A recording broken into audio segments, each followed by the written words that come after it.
Good Morning Business, Business Today. Et oui, le vélo Angel se relance. On est avec son CEO, John Mollinger. Bonjour, merci d'être avec nous.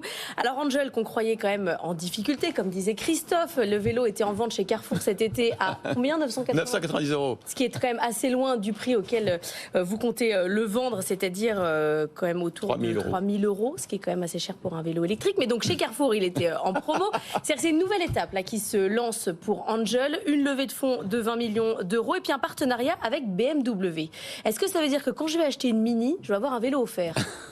Alors, bonjour, c'est pas prévu et c'est une décision qui appartiendra au groupe BMW et aux concessionnaires.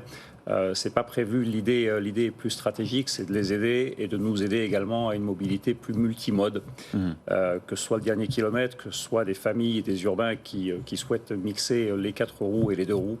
Donc le fait d'avoir un vélo avec une voiture, on n'a pas discuté de cet aspect-là. Ce qui est intéressant aussi dans le partenariat dont parlait Laure, c'est l'association avec Seb. Est-ce que ça veut dire que, je vais poser la question très clairement, est-ce que vous vous faites racheter par Seb? Est-ce que c'est Seb qui va fabriquer le vélo, le commercialiser? C'est quoi l'ampleur de ce partenariat? Alors, c'est un partenariat qui remonte en réalité au début de la société. Avant tout, un partenariat industriel. Seb, qui a une expertise mécatronique marquée, qui assemble et donc fabrique pour nous le vélo dans son usine d'Is-sur-Tille en Bourgogne. Ouais. Et puis un partenariat également capitalistique, puisque Seb est membre du capital depuis le début de la société là aussi. Et il monte dans la levée de fonds là. Il revient, donc tout comme Marc Simoncini et Gianna Venture, il revient au tour qu'on vient de terminer.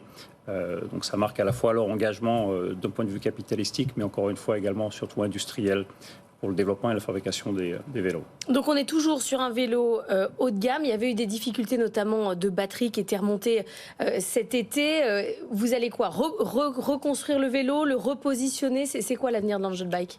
Alors, j'ai pas rebondi sur votre commentaire sur Carrefour. On a livré les premiers vélos en 2020. Des vélos qui, comme tous les produits avec ce niveau de sophistication numérique et technologique, étaient imparfaits. On a, je pense, depuis réagi auprès des consommateurs de la première heure. Et puis le vélo a été l'objet de nombreuses modifications, plus d'une centaine en l'occurrence, avec un produit qui est aujourd'hui abouti, qui est fiable, qui est performant.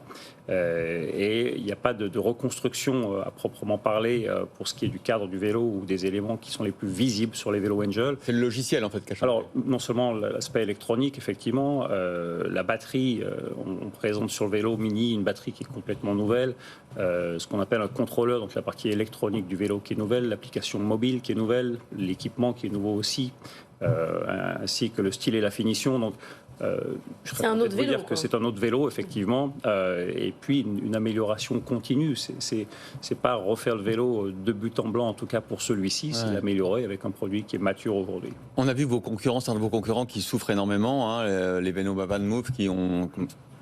pour l'instant, ils sont repris par un on verra ce qui va en devenir. Mais pourquoi c'est si compliqué ce marché du vélo électrique haut de gamme? Et est-ce que vous, le choix de fabriquer en grande partie en France, est-ce que c'est encore plus compliqué du coup? Alors c'est compliqué par nature. Fait des véhicules qui mélangent une énergie électrique d'un côté, une suite électronique de l'autre, donc des véhicules qui se repose entre autres et pas seulement sur un software. Donc par nature c'est compliqué. Et puis ce sont des objets qui vivent à l'extérieur, qui vont être maltraités beaucoup plus qu'un objet connecté domestique, je dirais. C'est également un domaine dans lequel on a souhaité nous se positionner comme un innovateur. Avec un mélange qui nous semblait et qui nous semble toujours le plus équilibré entre les solutions avérées et puis des choses plus disruptives. Donc la nature même du marché est compliquée. Et je vous parlais de 3 ans à peu près pour arriver à un produit qui nous semble très mature aujourd'hui. Est-ce qu'il est possible de faire plus vite? Peut-être, mais est-ce que c'est pas trop ambitieux? Quand on vous entend, on se dit à quel point c'est technologique et en même temps maltraité. On se dit, en fait, il n'y a pas de marché, il n'y a pas de clientèle. Alors, il y a clairement un marché. Notre position à nous, et ça nous semble être la bonne, c'est de s'adosser à des gens qui sont experts sur chacun des composants du vélo, des gens qui sont experts sur la fabrication. C'est pour ça que le groupe SEB vient nous aider. Et puis nous, de nous concentrer, qu'il s'agisse de l'ingénierie hardware ou software, sur les choses où on est expert. Après, est-ce qu'il y a un marché? On en est persuadé, le marché continue d'être en croissance. On ne commente pas par habitude sur nos concurrents et on leur souhaite surtout une longue vie. Mais on est persuadé que la micromobilité connectée, puisque c'est ce qu'on amène par rapport à des vélos plus traditionnels, a une belle et longue vie devant elle et qu'on a un point de vue important. Comment on doit interpréter l'entrée de CMA, CGM au capital? Qu'est-ce qu'ils vont vous apporter? Alors, ils vont nous apporter deux choses et pas seulement du capital. On se réjouit de leur entrée ainsi que celle de BPI France.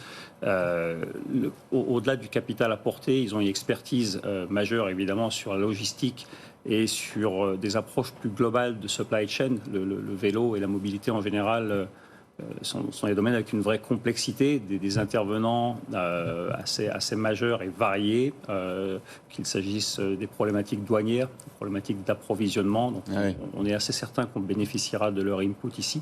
Et puis, au-delà de leur activité mère, il s'agit d'un pionnier de la mobilité décarbonée. Ils ont investi depuis très longtemps maintenant sur des projets émissions zéro. Ils ont un engagement à 2050 d'ailleurs en net carbone. Donc on pense qu'on bénéficiera de leur input sur ces 3 points.